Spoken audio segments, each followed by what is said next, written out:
Күн тәртибиндеги экинчи маселе Атыр Болотбековна Абдрахматованы Кыргыз Республикасынын акыйкатчысы омбудсмени кызмат ордунан мөөнөтүнөн мурда бошотуу тууралуу конституциялык мыйзамдар, мамлекеттик түзүлүш, сот укук маселелери жана Жогорку Кеңештин регламенти боюнча комитет караган токтомдун добушка коем. Микрофон.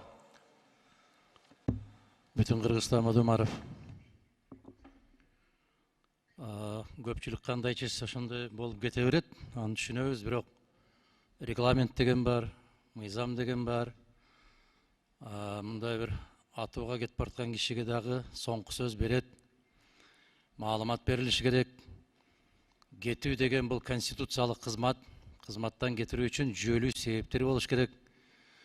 Жүйөлүү себептеринде фракция тиешеси жок статьяга шилтеме жасап атат. Ошол статьяны аткарбагандыгы үчүн деп. Ал беренеде өз убагында кызматка сунуш кылбай койгондугу жөнүндө сөз кетип баратат. Эгерде биз Жогорку Кеңеш азыр унчукпай туруп ошого добуш берип койгон болсок, биз дагы өзүбүздүн сабатсыздыгыбызды көрсөтөбүз. Мыйзамды сактабагандыгыбызды көрсөтөбүз. 122 берене ал таптакыр башка берене. Мына шашылып жасаган иштин акырети ушундай болот да. Шашпай жасаш керек. Биз ушул жерден дуулдап 2 мартта шайлап бергенбиз. Эгерде кызматта мөөнөтүнөн мурда бошотуу деген болсо өтө жүйөлүү себептер болуш керек. Чакыралы, угалы, кайсы себептерден улам бошотуу жөнүндө сөз кетип баратат. Эмне себептен алдын ала бошотуу жөнүндө сөз кетип баратат. Биз угушубуз керек да, көрүшүбүз керек да. Бизде баягы туура эмес себепчи болуп калышыбыз мүмкүн. Өтө жаман, мыйзамсыз ишке себепчи болуп калышыбыз мүмкүн добуш берүү менен.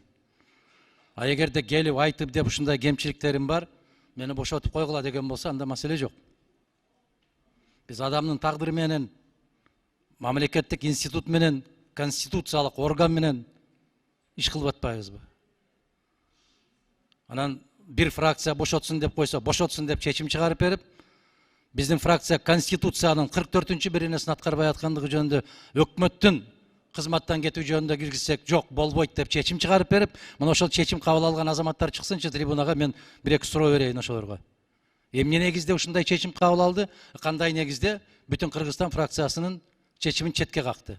Чыксын, жооп берсин, анан жөн эле отуруп алып, ушундай чечим чыгарып койсо, добушка коюп эле отура беребизби биз? Статистика комитети болуп. Рахмат. Ушуну эске алышыбыз керек. Рахмат. Урматтуу Атакан Кимсанбаевич, бул жерде отурган депутаттардын баары сабаттуу деп эсептейбиз.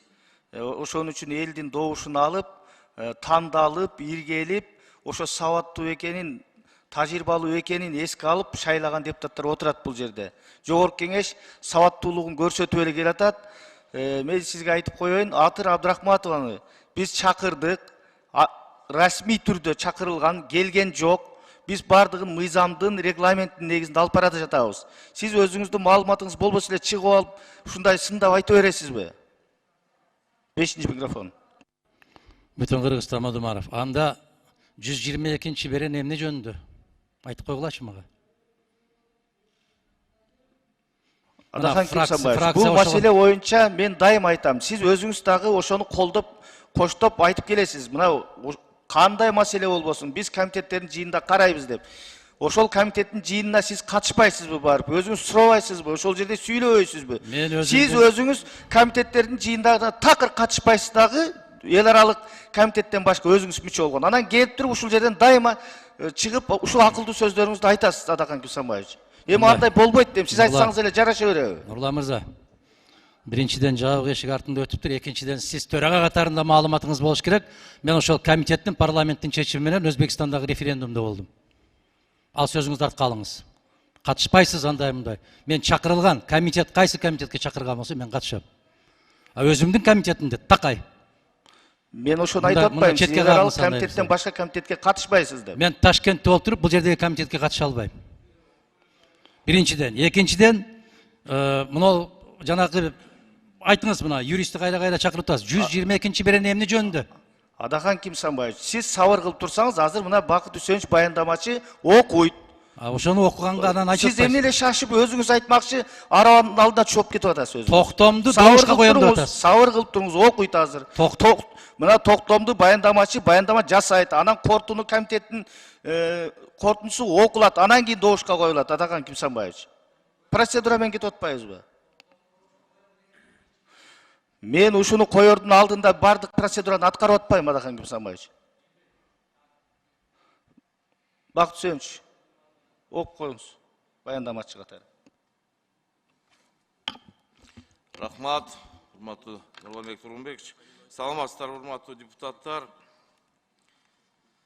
Ата журт Кыргызстан парламенттик фракциясынын чечими Кыргыз Республикасынын омбудсмени акыйкатчысы Абдрахматова Атыр Болотбековна тарабынан Кыргыз Республикасынын Жогорку Кеңешинин регламенти жөнүндө Кыргыз Республикасынын мыйзамынын 122 беренесинин 2 бөлүгүнүн талаптары аткарылбаганына байланыштуу Кыргыз Республикасынын Жогорку Кеңешинин регламенти жөнүндө Кыргыз Республикасынын мыйзамынын 123 беренесинин 4 бөлүгүнүн 9 пунктун жетекчиликке алып, Ата журт Кыргызстан парламент фракциясы төмөндөгүдөй чечим кылат. Кыргыз Республикасынын омбудсмени акыйкатчысы Абдрахматова Атыр Болотбековнаны кызмат ордуна мөөнөтүнөн мурда бошотуу сунушу Кыргыз Республикасынын Жогорку Кеңешинин кароосуна киргизилсин. Ушул чечим Кыргыз Республикасынын Жогорку Кеңешинин төрагасына жана тиешелүү тармактык комитетине жөнөтүлсүн. Ата журт Кыргызстан парламенттик фракциясынын лидери Сыдыков. Рахмат. Комитеттин чечимин окуңуз, корутуңуз. Рахмат. Урматтуу төрага, урматтуу депутаттар, мен комитеттин мүчөсү катары, комитеттин төмөнкүдөй чечимге келди. Окуп коеюн мен. Ата журт Кыргызстан парламенттик фракциясынын Атыр Болотбековна Абдрахматованы Кыргыз Республикасынын акыйкатчысы кызмат ордуна мөөнөтүнөн мурда бошотуу тууралуу сунушун колдоо Кыргыз Республикасынын Жогорку Кеңешине сунушталсын. Рахмат. Добуш бери болуп атат. Андан кийин берейин сизге сөздү.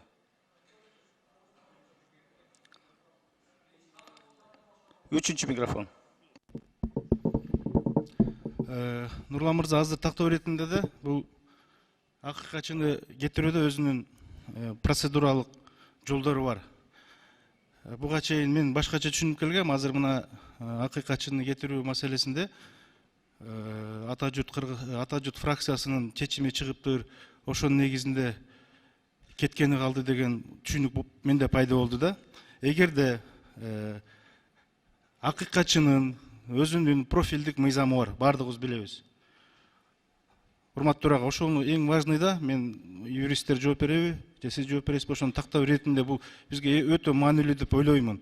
Анткени чечим биз туура эмес кабыл алып койсок, эртең конституциялык сотко берип койсо, туура эмес болуп калат. Ошондуктан акыйкатчынын өзүнүн профилдик мыйзамында так көрсөтүлүп калганда, эгерде акыйкатчыны кетирүүдө кандайдыр бир фракциянын чечими чыгып, ага аны кетирүү маселеси көтөрүлсө, анда комиссия түзүлүп калыш керек. Комиссия түзүлүп, иликтелип чыгыш керек да, ошо процедура жүрүш керек. А эгерде акыйкатчыны баяндамасы Жогорку Кеңештен кабыл алынбаса, анда түздөн түз кетирсек болот. Баяндама кабыл алынган жок, анын отставкасы болуш керек.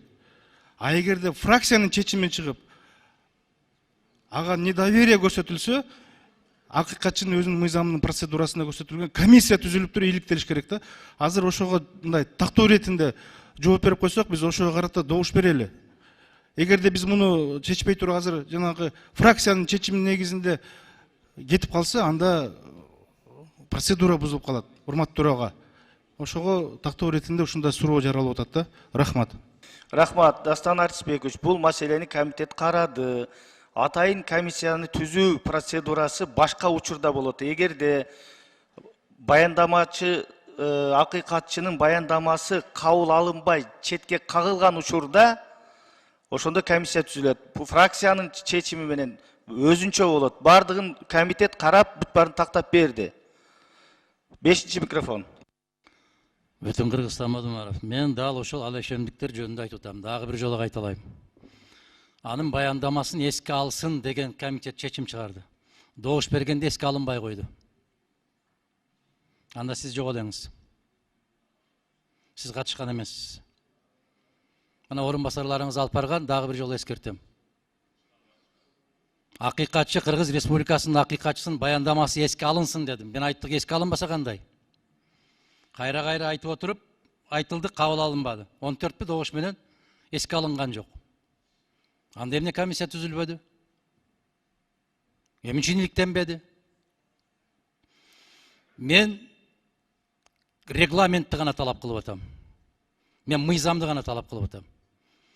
Фракция 122 беренеге таянып жиберип атат, 122 беренени аткарбагандыгы үчүн деп. А 122 беренени окуп койгулачы. Эмне деп турат? Биз ушул документке добуш беребиз азыр. 122 берене эмне жөнүндө айтылып атат? Жок, билармандардан сурап атам мен. Мен билем, билген үчүн айтып атам ушуну. Кызматка ордунан алдын ала кеткенде кызматка кайрадан кызматкерлерди сунуштабай койгондугу үчүн деп атат. Карабайсыңар, ошо регламентте так даана жазылып турат.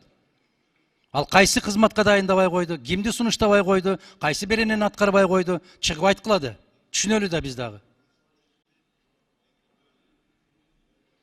Түшүнүктүү. Урматтуу депутаттар, аталган токтомдун долбоорун мен добушка коем. Добуш бериңиздер.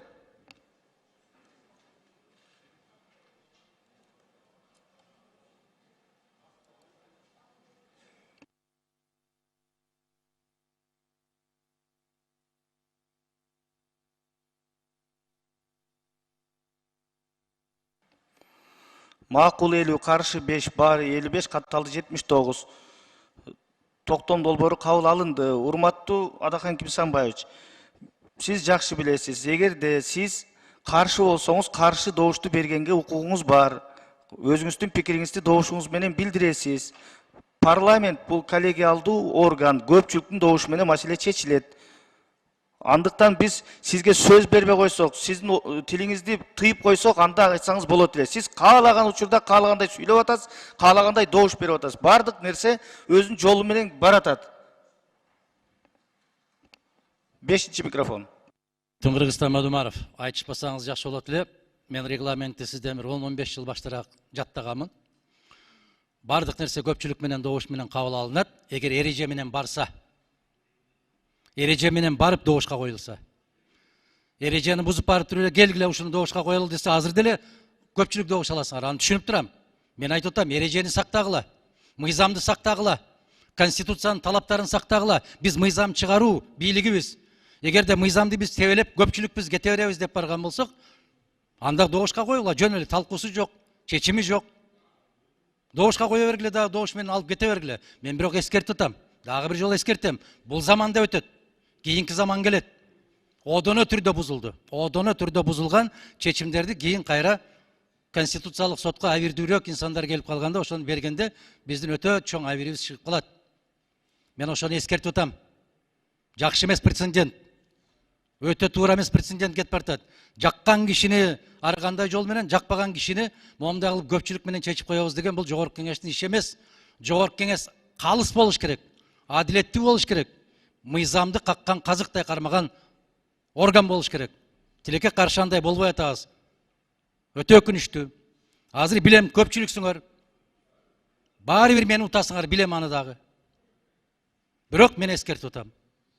Рахмат, Адахан Кимсанбаевич, мына айыргасыздан айтууга туура келип атат. Мен сиз менен такыр айтышайын деген ниетим да, оюм да жок. Бирок бул маселе бардыгы регламентти, мыйзамдын талаптарын, эрежелер менен так даана бара жатат. Эгерде каршы болсоңуз, сиз өзүңүз кайсы площадкада болсо, аянтчада болсо айтыңыз, дейиңиз. Бирок бул жердечи, Адахан Кимсанбаевич, сиз айткан эле нерсе эп боло бербейт. Элдин бардыгын башына айлантып бериш болбойт. Мына сиз 3 жолу сүйлөдүңүз, 3 жолу тең бир эле нерсени айттыңыз. Бир жаңы эч нерсе айткан жоксуз. 6-чы микрофон. Рахмат, урматтуу төрага, Токтогул шайлоо округу Сулайманов.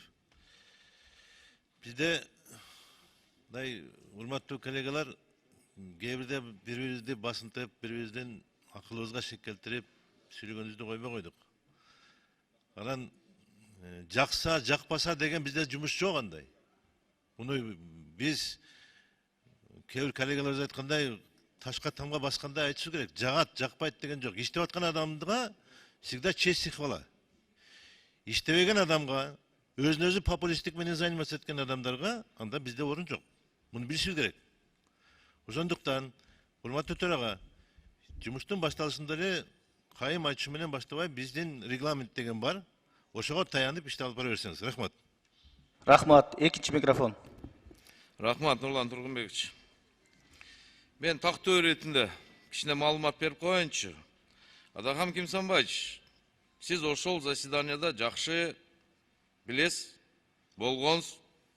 Ошондо сиз каршы добуш бергенсиз. Эске алынбасын деген добуш өтпөй калган. Биринчи иретте. Ошондо Республика Атажурт Кыргызстан фракциясы өзүнүн чечимин киргизди. Акыйкатчы мөөнөтүнөн эрте бошотулсун деп сунушун киргизди. Ошол сунушту мына төрага өзү алып барып аткан ошол күнүчү. Комитетке жөнөттү, комитет 7 күндөн кийин карап берди. Мына 5 күндөн кийин мына палатага кирип атат. Ошо чечимчи. Эми мен сизге 122 беренени айтып коеюн. Расмий тилде экен, ошончо расмий тилде окуп коеюн. Процедура избрания, утверждения, дачи согласия на назначение государственных должностных лиц. 7 айдан бери акыйкатчынын замы жок. Бу жерде так жазылып турат. Кандидатуры на указанные должности вносятся в Жогорку Кеңеш не позднее 20 дней до истечения срока полномочий должностного лица или в случае досрочного прекращения его полномочий не позднее 15 дней после досрочного прекращения его полномочий. Это избрание зама. Ушуну негиз кылып, мына 123 беренеге таянып, биз мына 9-7 пунктына таянып, мына прекращение от досрочного освобождения от должностных лиц, указанных в части 1 настоящей статьи, рассматривается профильным комитетом 10-дневный срок, но не ранее 7 дней после получения предложения. Жогорку Кеңеш рассматривает вопрос о досрочном освобождении от должности не позднее 5 дней после истечения срока, указанного в пункте 7 настоящей статьи. Негизинен айырде башка негиз жок экен, буну негиз кылдык. Айырда өзүңүз билесиз, 22 канча сотрудник вакансия, 91 сотрудниктен. Бул эмне дейт? Акыйкатчы институту иштебей атат деген. Анын үстүнө 29-31 киши ошо иштеп аткан кишилердин ичинен митингке чыгып, бу акыйкатчыны кетирип бергиле деп суранып атат. Коллективдин 60% мына акыйкатчы иштебей атат, акыйкатчыны кетирип бергиле деп атат. Мына ошонун бардыгы негизи болду. А негизинен мына замды негиз кылдык, мына законго таянып. Рахмат. Рахмат. Эми аталган маселе каралып бүттү. Андыктан аны добуш бергенден кийин мен ойлойм, ал маселе кайра кайрыла бериштин кажети жок.